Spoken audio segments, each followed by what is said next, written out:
Another From My Little World video. I might not keep doing these. I don't know how much, I don't know how productive it is to share anything about my real life on YouTube, because obviously there are people who will use it against me, but we'll see. But anyway, so this is the cat, the slug, the cat.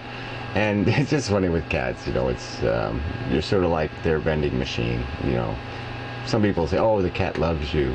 Well, yeah, it loves free food and free pets and all that stuff. And it's funny how you'll indulge them, It's like, they're so greedy, like, give me more. And it's like, yeah, you'll put up with it. And if a human did it, you'd say, well, that's enough bullshit, give something back. But you don't say that to a cat, because it's it's not insincere, and it's just the way it is. So anyway, that's just a zinnia. The deers ate that one. There's a little praying mantis moving in here. You can see him sort of. Maybe if you look real hard, he was moving around in there. So not a very good video, but you really can't see much of it. You have to be sharp-eyed. Just a butterfly, another little butterfly. I think these are the nasty little ones that lay these caterpillars that eat some of my flowers, and kind of annoying. They're little tiny caterpillars, and they eat petunias. They really eat the hell out of them. So anyway, just a little bit of the cat. Didn't edit very well there. Big pain in the ass editing. This was praying mantis sleeping, and I thought that was kind of interesting. They stretch their legs out in front of them when they're like on their downtime.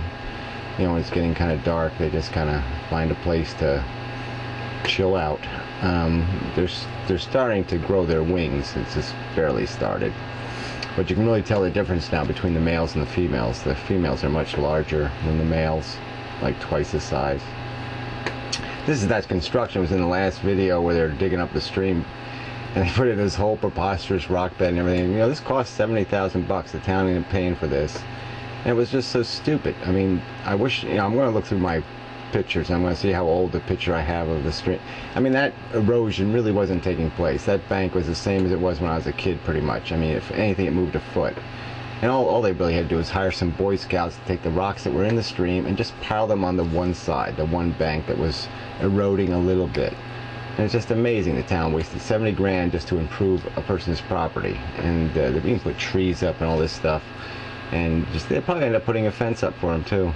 Anyway, this is the butterfly, but it just shows, like, it's got the corner of his wing bitten off, and there's two little tails of a swallowtail kind of eaten off, and they have a tough time. Some of these butterflies really get beaten up. Eventually they get to the point where they can't even fly. They're so, smashed by birds and bugs and whatnot.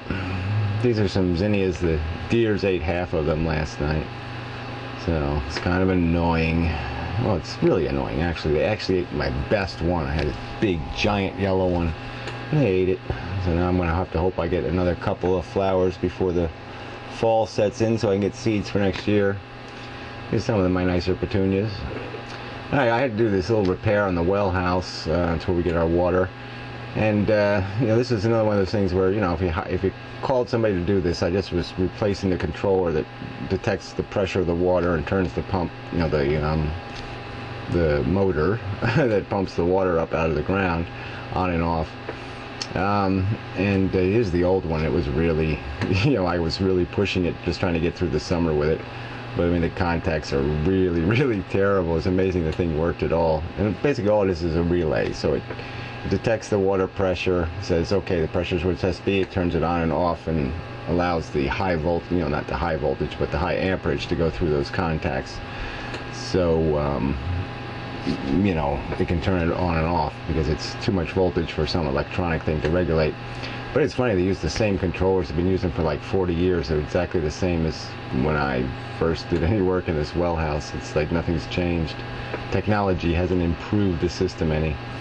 This is just, you put this Teflon tape stuff on the little piece of pipe I'm putting in, so it's kind of interesting. Because you used to have to use this stuff called pipe dope.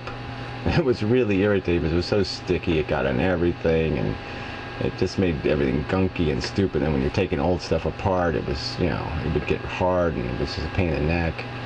And so it's kind of nice. You got this Teflon stuff, and it does the same job for water pipes. And that's supposed to use it on gas lines, but Makes for a nice clean fitting, you know. But anyway, that's getting probably more technical than you need. So I'm just putting, you know, the pipes back together with the controller on top of them back into the system. But the point is, you know, if you hire a professional to do this stuff, you know, $500 probably to come out and put this thing on. It costs $25 for the parts, and it was about, you know, whatever, 45 minutes labor. But you know, I mean, I'm not saying professionals shouldn't get paid, because they should, you know, because they have to come out to a place and all that kind of stuff, but it really does get expensive. So I mean, if you can learn a little bit of these mechanical skills, you can save a lot of money, depending on how you're living, though. You know, well water, I guess, isn't, most people don't have well water in this town. I guess that most of them are in town water, but anyway, something you got to do if you got a well. But it is this cruddy little place you have to work in. The big tank there is a tank just to create